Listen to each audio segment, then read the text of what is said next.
한 주 평안히 하나님의 임재 가운데 살아오셨습니까? 아멘. 하나님의 임재를 진짜 느끼며 살아가고 계십니까? 우리가 교회에 와서 말씀을 듣고 찬양을 하고 하나님을 확인하지만은 우리 삶에 계속적인 이러한 훈련이 없으면은 우리의 믿음은 금방 식어져 버려요. 여러분이 생각하는 그 뜨거운 용암이요, 나올 때는 몇 천도가 되는 그 온도가 밖에 나오자마자 바로 식어져 갑니다. 물에 닿자마자 딱딱하게 돌로 변하고요. 여러분, 그 뜨거운 8천도가 되는 용암도 그렇게 식어져 버리는데 하나님을 향한 우리의 마음이 그렇게 뜨겁지 않으면 우리는 언제나 쉽게 시들어져 버리고 만다는 거예요. 그래서 당부하는 것은 하나님을 자주 생각하시기 바랍니다. 하나님을 자주 기억하셨으면 좋겠어요. 자, 그런데 여러분들에게 하나 더 나아가서 질문할 것은 안정된 삶을 살아가시냐라는 거예요. 궁금한 것이 여기서 하나 생깁니다. 사람들은 안정이라고 하면은 건강한 것을 안정이라고도 하고요. 또 여유로운 경제 생활도 이야기하고요. 또 충분한 노후 생활을 준비한 것이 안정됐다라고 생각을 합니다. 우리가 기도하면서도 솔직하게 그러한 기도들을 하죠. 왜냐하면 안정되고 평안하게 살게 하옵소서라고 기도를 합니다. 그런데 여기서 하나의 질문이 하나 생겼어요. 저도 답을 찾는데 좀 시간이 오래 걸리더라고요. 뭐냐면은 삶이 안정적이어야 마음이 안정될까? 마음이 안정되어야 삶이 안정이 될까? 여러분 무엇이라고 생각하세요? 그러나 세상을 사는 대부분의 사람들은 아까 이야기했던 건강과 경제적인 것과 사람들의 관계가 안정적일 때 마음의 평안이 온다라고 생각을 합니다. 그러나 막상 그 단계에 이르렀을 때 우리는 평안하지 못하고 불안한 삶을 산다라는 거죠. 지난주에 미국에 대선이 있었습니다. 저도 좀 관심 있게 좀 보는 편이기도 한데, 근데 대선하면서 대선의 결과가 나오자마자 여러분들이 아시는 그 비트코인이라는 게 엄청 뛰었고요. 여러분들이 아는 그 테슬라라는 그 자동차의 주식이 엄청 뛰었습니다. 왜 뛰었냐면은 바로 트럼프를 지지했기 때문이죠. 한국에 있는 큰 기업들은 해리스를 지지해서 울상이라고 하더라고요. 여러분, 그 많은 돈과 재산을 가지고 있는 그 회장과 그 CEO인데도 불구하고 누가 대통령이 되느냐에 따라서 불안해요. 자, 그렇다면은 많은 것을 가진다라고 해서 평안하다라는 것은 그것은 확실하게 이루어지지 않는 것 같습니다. 예를 하나 더 들어볼까요? 결혼을 예로 들어옵니다. 결혼을 하면은 결혼하신 대부분의 분들은 결혼을 하면 마음에 안정이 되고 삶이 안정된다라고 합니다. 동의하시죠? 동의하셔야 합니다. 그런데 동의하는 가운데서 그러나 결혼을 안정되기 위해서 했는데 솔직히 우리가 결혼을 하면서 안정이 되나요? 결혼을 하고 서로 맞춰가고 또 오랫동안 20년, 30년 동안 가져왔던 습관이 부딪히기도 하고요. 또 아이를 낳고 아이를 기르면서 얼마나 실수가 많아요. 그런 실수 가운데 얼마나 우후죽순으로 문제들이 많이 생깁니까? 그런데 그럼에도 불구하고 이 결혼이라는 게, 가정이라는 게 안정을 준다라고 합니다. 나아가서 이 결혼은 하나님께서 우리를 위해 만들어주신 선물이라는 거죠. 저는 이렇게 생각합니다. 나에게 극복해야 될 과제가 있다면 그 과제를 위해서 도전해야 돼요. 이 변화를 회피하면 우리는 나중에는 결국 어떻게 되냐면은 그 변화를 이끌어갔던 사람들에 의해서 우리 삶이 끌려가는 것이 됩니다. 내가 지금은 편안하고 내가 지금 안정되기 위해서 특별한 무엇인가를 받아들이거나 도전하지 않는다고 해서 내가 지금은 안정되지만 시간이 지나면 우리는 불안해지고 내 삶의 이정표는 누군가에 의해서 움직인다는 거예요.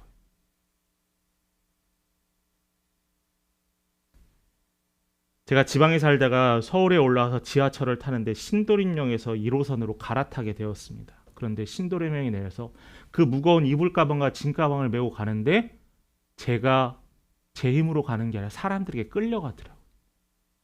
사람들이 1호선 신도림역에만 내리면 사람들이 막 뛰어다녀요. 왜 뛰는지 전 이해가 안 됐습니다. 근데 3개월도 안 돼서 저도 그 뛰는 무리에 같이 뛰게 됐어요. 이유는 잘 모르겠어요. 그냥 뛰더라고요. 여러분, 우리가 안정된다라고 해서 결코 안정된 것도 아니고요. 또 우리가 안정되지 않았다고 해서 우리 삶이 안정되지 않았다고 해서 우리가 불안한 삶을 사는 것은 결코 아니라는 겁니다. 자, 그렇다면은 우리가 각자의 삶에서 도전하고 견디고 이겨내는 성도가 되었으면 좋겠어요. 그래서 강력한 멘탈도 좀 가져야 되고요. 또 이 멘탈이 강해진다라고 하지만은 사실 내 스스로 마음 먹나고 되는 것도 아닙니다. 말처럼 쉬우면 누구나 그렇게 할 수 있겠죠. 그러나 여러분, 우리의 정신과 우리의 마음을 강하게 하는 건 딱 하나예요. 하나님을 찾아야 돼요. 하나님을 찾아야 돼요. 하나님에게는 힘이 있어요. 하나님에게는 능력이 있어요. 우리의 삶을 풍요롭게 하시는 여호와 하나님의 놀라운 능력이 있기 때문에 우리는 하나님께 맡기는 삶을 산다면은, 하나님을 신뢰하고 하나님을 따라간다면은 우리의 삶은 온전한 목표를 향해서 따라갈 수 있을 겁니다. 그런데 하나님께 인도함을 받기 위해서 우리의 조건이 하나 필요해요. 많은 조건도 있지만 저는 오늘 특별히 한 조건에 대해서 얘기할 때는 그게 뭐냐면은 정직입니다. 정직. 첫 번째로 우리가 나눌 것은 바로 하나님께서는 정직한 자를 찾으신다라는 거예요. 우리가 오늘 읽었던 이 본문의 말씀에 보면은 갈릴리와 베레아 지방에 있었던 본분왕이라는 아그리빠 2세와 또한 그의 누이였던 버니게가 등장을 합니다.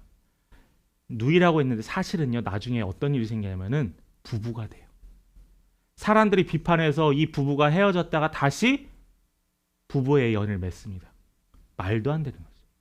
이 아그리빠 2세는 아내를 셋이나 두었던 사람입니다. 죄 많은 자였던 거죠. 근데 이 자들이 신임 총독인 베스도가 오게 되어서 이 자리에 찾아오게 됩니다. 베스도를 찾아오게 됩니다. 근데 이 아그리빠 2세는 큰 힘이 있었는데 뭐였냐면은 예루살렘 성전을 감독하는 것과 대제사장을 임명하는 권한이 있어요. 그러니까 엄청난 권한을 가지고 있었던 거죠. 그런데 이 부부에게 이 베스도가 이야기를 보고를 합니다. 그 말씀이 16절과 18절입니다. 우리의 말씀을 함께 봅니다. 이 베스도가요, 이 아그리빠 2세의 부부에게 보고하는 내용이에요. 16절의 말씀 봅니다. 내가 대답하되 무릇 피고가 원고들 앞에서 고소색간에 대하여 변명할 기회가 있기 전에 내주는 것은 로마 사람의 법이 아니라 하였노라. 자, 이게 뭐냐면은 내가 바울에게 변호할 수 있는 기회를 주었다라는 거예요. 사실이죠. 또 17절 말씀 봅니다. 그들이 나와 함께 여기 오매 내가 지체하지 아니하고 이튿날. 무슨 소리냐면 내가 재판할 그 의무가 있는데 내가 이 바울을 위해서 시간을 끌지 않고 바로 그 다음 날 재판을 했다는 거예요. 누가요? 베스도가요. 사실이죠. 또 하나 있습니다. 18절에 원고들이 서서 내가 짐작하던 것 같은 악행의 혐의는 하나도 제시하지 못하고 자신을 둘러싼 이스라엘의 종교 지도자들이 자기에게 와서 저 바울은 죄인입니다. 우리에게 넘겨주옵소서 했지만은 이 베스도는 내가 보기에 이 바울은 죄가 없다 하여서 이 바울에게 죄를 선고하지 않았다라고 이야기하는 사실이죠. 자, 이 16절부터 18절까지 세 가지의 중요한 사실을 베스도는 보고했어요. 근데 이 보고에는 문제가 하나 있습니다. 그 문제가 뭐냐면은 자신이 했다는 거예요. 사실이죠. 세상 사람들의 눈에는 저 베스도가 한 게 맞죠. 그러나 여러분, 이 베스도가 정말 순수한 마음으로 했을까요? 여기에서 보고하는 게 순수한 마음으로 했을까요? 아니에요. 이 베스도는 자신을 높이기 위해서 하는 거예요. 전임의 총독이었던 사람은 문제가 많았지만 나는 했고, 전임의 총독은 재판도 제대로 하지 아니하였지만 나는 했다라는 것을 나를 높이기 위한 거예요. 사실은 이게 부정직하다라는 거죠. 불의하다는 거죠. 왜요? 여러분, 내가 거짓말하고 해서 그게 불의한 게 아니에요. 정직하게 말하지 않은 게 불의한 거예요. 그래서 이 베스도는 상대방을 깎아내리고 자신이 했던 것은 조그마한 일인데 되게 크게 부풀려가면서 자신의 업적을 자랑합니다. 여러분들 이런 삶 산 적 있죠? 이런 유혹 있잖아요. 세상에서 뭐라고 하면 작은 것을 크게 해라라고 해요. 내가 조그마한 노력을 해서 그것을 크게 부풀려서 사람들에게 인정받으러 합니다. 그러나 하나님께서 뭐라고 하시냐면요, 정직하게 하라라는 거예요. 왜요? 정직하게 말했을 때 그걸 따라서 나에게 큰 이득이 오지 않을지언정 하나님께서는 정직한 자를 부르시고 찾으신다는 거예요. 그런데 세상은 부풀리는 걸 좀 좋아하는 것 같습니다. 무능한 것도 사실이고 문제가 있었던 것도 사실이고 이 일을 했던 것도 사실이지만 부풀리고 거짓으로 또한 깎아내렸던 이 베스도는 분명한 문제가 있었어요. 여러분 선물 주고받으실 때 선물 주로 어디서 사십니까? 참 이상해요. 가까운 친구나 지인에게는 뭐 인터넷에서 사거나 아니면은 큰 마트 가서 사서 포장을 해서 주는데 이상하게 교수님, 어떤 목사님에게는 꼭 백화점을 갑니다. 소비자보호원에서 예전에 한 조사가 있었는데 똑같은 물건이 인터넷과 또한 마트에서 팔고 있었는데 대형마트에 팔고 있었는데 백화점과의 똑같은 물건, 똑같은 브랜드, 똑같은 상표인데 백화점 물건이 약 1.5배에서 2배 더 비쌌다라는 거예요. 똑같은 건데. 그런데 왜 사람들이 이 백화점에 가서 비싼 데 사느냐라고 했을 때 사람들이 뭐라고 했냐? 첫 번째가 포장이었습니다. 무슨 백화점? 백화점을 쇼핑백. 저도 예전에 그 유학 가기 전에 압구정으로 학원을 다녔었던 적이 있었는데 아내랑 같이 갔었는데 그때 한국에 등장했던 단어가 뭐냐면 된장녀라는 게 있었어요. 들어보셨나요? 지금도 쓰지 않습니다. 그때 압구정에 가면은 항상 저희 부부는 스타벅스를 들고 다녔어요. 돈도 없는 유학생 준비하는. 근데 그게 있어 보이는 것 같았어요. 있어 보여. 여러분, 사람들은 이래요. 우리는 이랬어요. 보이기 위한 게 사람들의 시선이 중요했어요. 나를 꾸며요. 나를 속여요. 나를 드러내지 않아요. 근데 이 습관이 어디에게도 들어가냐면은 하나님에게도 동일하다는 거예요. 하나님께서 우리의 마음을 모르실까요? 하나님께서 여러분들의 생각을 모르실까요? 하나님께서 지금 여러분들의 어떤 모습을 모르실까요? 근데 하나님께서 우리의 입술을 통하여서 솔직하게 듣길 원하신다라는 거죠. 그런데 우리는 하나님께도 속인다라는 거예요. 하나님께서는 정직한 사람을 좋아합니다. 하나님께서는 솔직한 사람을 좋아해요. 굳이 우리의 고백을 통해서 하나님께서는 아는 것이 아니지만은 그러나 우리의 입술의 고백을 통해서 듣기 원하신다는 거예요. 그래서 우리가 회개할 때요. 하나님 아시지요가 아니에요. 하나님 내가 이렇게 미워했습니다. 하나님 내가 이렇게 사람을 싫어했습니다. 하나님 내가 거짓을 행했습니다. 라고 구체적으로 하나님 듣기 원하신다는 거예요. 목사님 제가 기도할 시간이요. 기도할 게 별로 없어요. 왜 기도할 게 없는 줄 아세요? 기도할 거리를 구하지 않아서요. 하나님 모든 걸 알고 계십니다. 성경에 분명히 기록돼요. 하나님 앞에서 자기 행위가 다 드러내게 한다라고 기록되어 있어요. 하나님 앞에서 우리의 생각과 마음이 다 드러납니다. 얼마나 부끄러운지 몰라요. 제 죄를 깨닫게 되고 나서 기도할 때 하나님이 나를 얼마나 부끄럽게 하시는지 몰라요. 하나님 내가 하나님을 다 아시고 계신데 속이려 했군요 라고 하나님께 회개합니다. 나의 이익을 위해서 자신을 거짓으로 포장하거나 자신의 이익을 위해서 누군가를 내려치는 자가 아니라 우리는 솔직해지고 솔직하게 이야기할 수 있어야 합니다. 참 힘든 세상이죠. 내가 손해보는 것 같고 그러나 하나님께서는 분명히 우리에게 정직한 자가 되라라는 거예요. 그래서 여러분 정직함을 위해서 여러분 도움을 구하세요. 정직함을 위해서 하나님께 지혜를 구하시는 우리 믿음의 성도님들에게 간절히 축복합니다. 두 번째로는 하나님 앞에 비춰지는 나를 한번 보시기 바라요. 여러분 거울에 비춰지는 여러분의 모습을 볼 때 어떡하세요? 나 옛날에는 주름이 없었는데 왜 이렇게 주름이 많이 생겼지? 나 예전에 잘생겼는데 왜 이렇게 요즘 거울 보니까 이상해지지?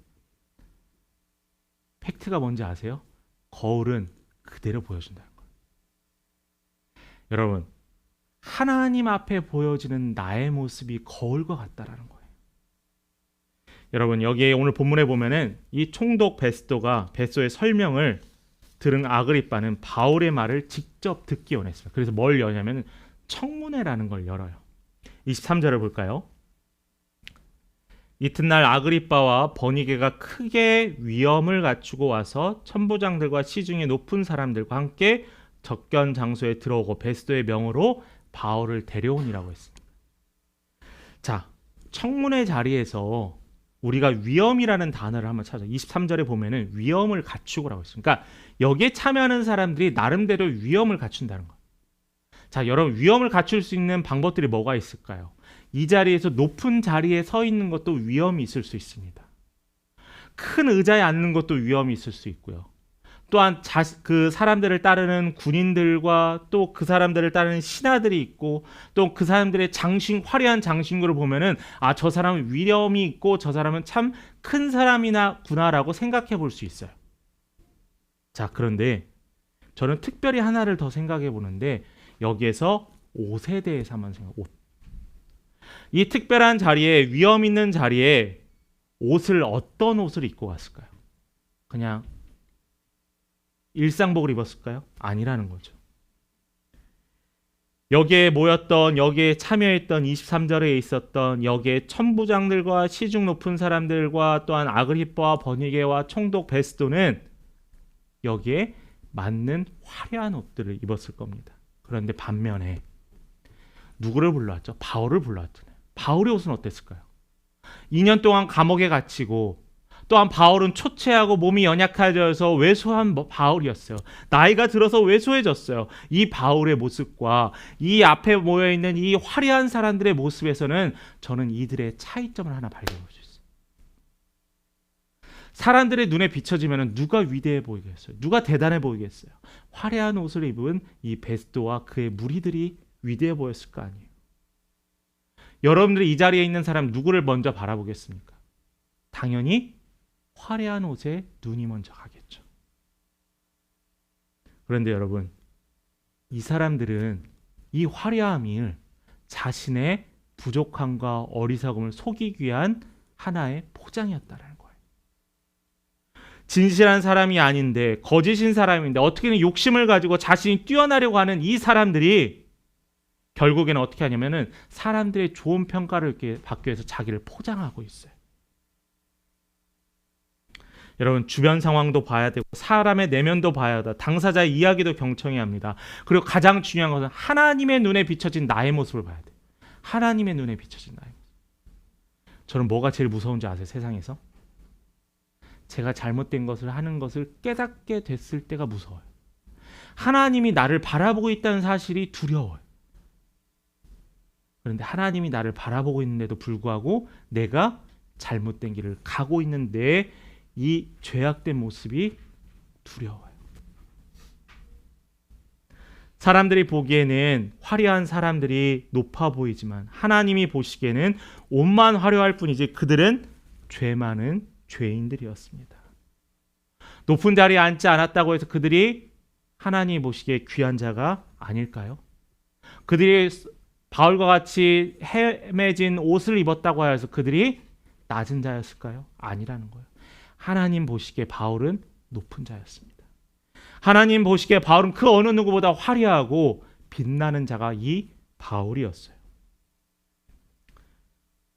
바울의 겉모습은 작고 초췌하지만 그에게는 향기가 났습니다. 그리스도의 향기가 났어요.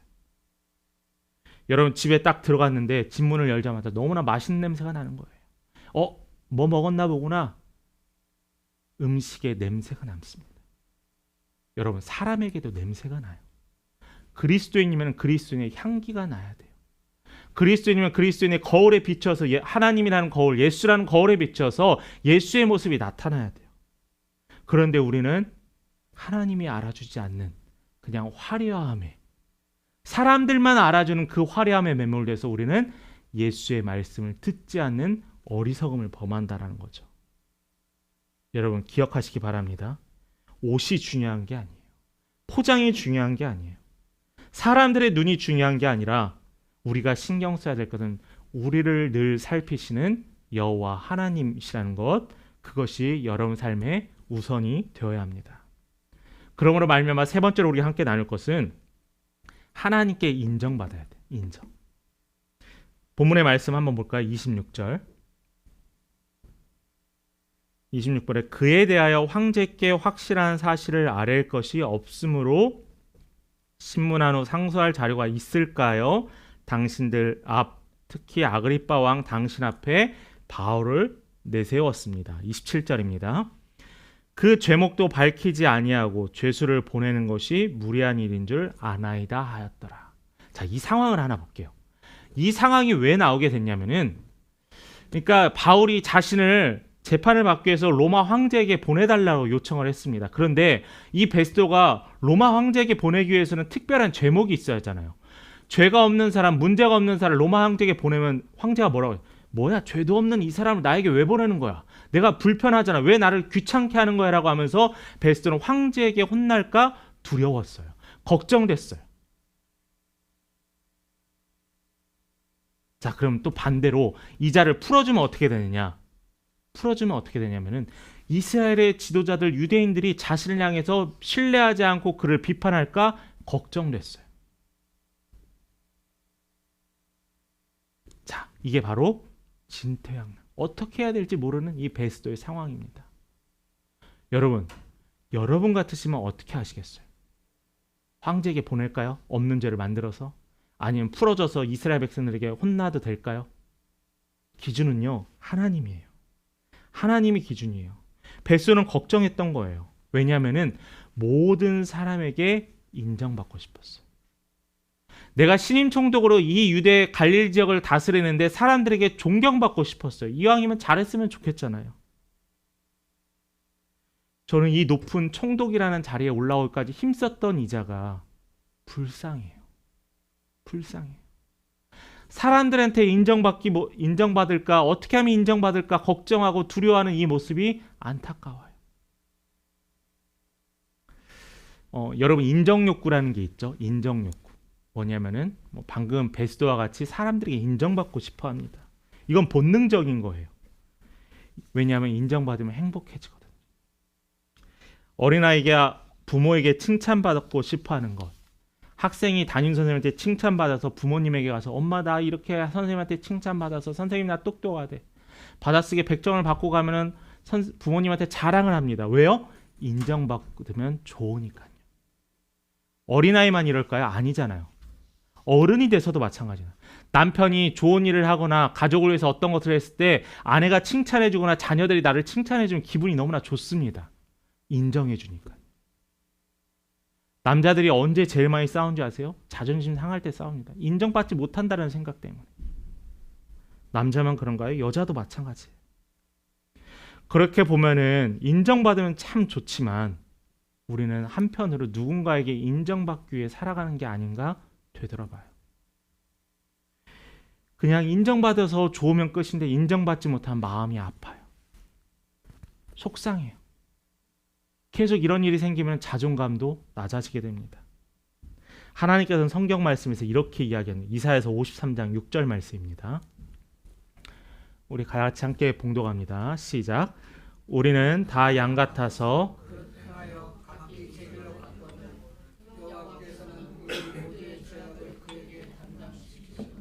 자, 여러분, 각기 제 갈로 갔는데 우리가 누구에게 담당시켜? 우리의 죄악을 예수께 담당시켰다. 죄악을 예수께. 삶의 중심을 놓쳐버린 인생은 이리저리 돌아다녀요. 누구에게 인정받고 이 사람에게 인정받고 나의 기준이 없어요. 기준이 없다 보니까 삶에 어떻게 이끌어갈지 계속 흔들리기만 합니다.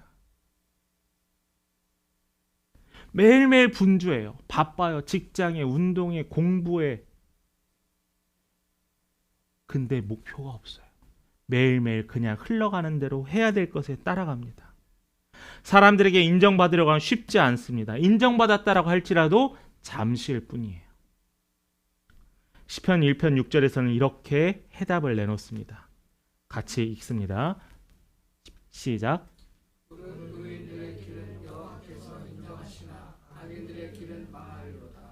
의인의 길은 누가 인정한다고요? 여호와가요.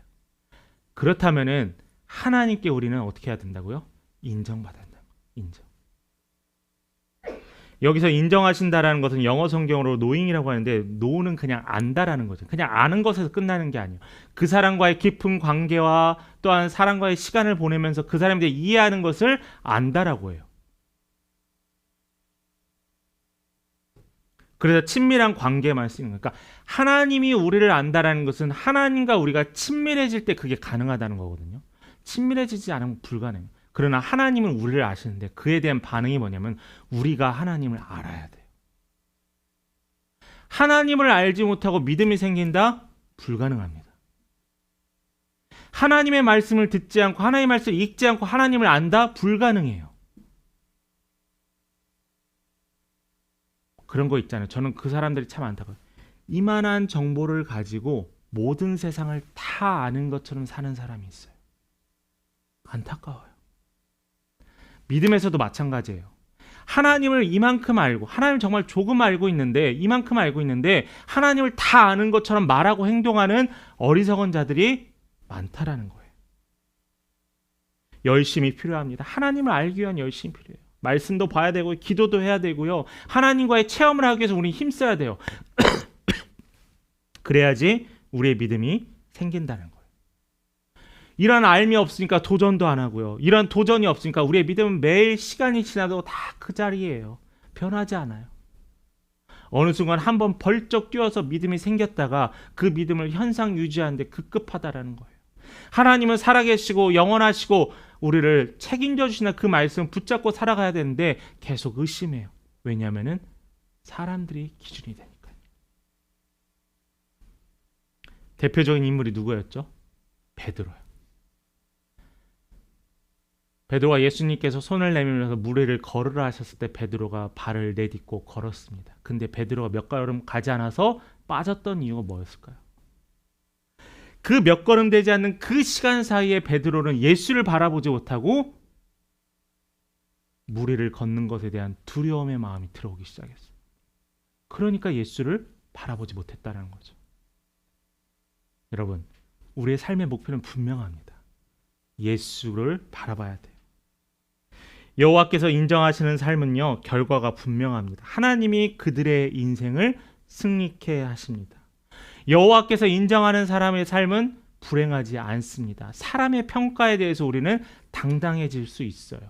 사람들이 개척교회 목사님, 작은 교회 목사님 얼마나 안타까워요. 아니에요. 저는 하나님이 인정하는 삶을 살면 저는 충분합니다. 왜냐하면 하나님이 우리의 사람의 삶을, 마음을 바꿔놓으시기 때문이죠. 여호와를 인정하는 사람은 불행하지 않습니다. 하나님께서 그에게 축복으로 선물을 주시기 때문입니다. 그러므로 우리는 하나님의 말씀을 알아, 하나님의 음성을 듣고 하나님께서 원하시는 삶이 무엇인지를 우리는 찾아가야 돼요. 생각해야 돼요. 성도님, 누가 뭐라 해도 하나님께 인정받는 성도가 되기를 간절히 축원합니다. 아이들이 가지고 노는 탱탱볼이라는 게 있어요. 이 자그마한 탱탱볼인데 이걸 한번 딱 튀기면은 이게 어디로 갈지 예측이 잘 되지 않습니다. 우리가 사는 오늘의 시대는 참 예측 불허입니다. 사람들은 예측한다 하지만은 예측이 맞지 않는 게 너무나 많아요. 제가 우연히 부동산 유튜브를 보다가 그 유튜브를 타고 가는데 어떤 사람은 된다 하고 어떤 사람은 안 된다고 합니다. 다 왜 그러죠? 예측이 불허하기 때문이에요.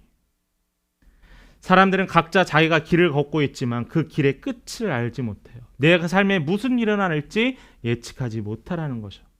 그러나 분명한 것이 있습니다. 우리의 믿는 성도들의 끝은 정해져 있어요.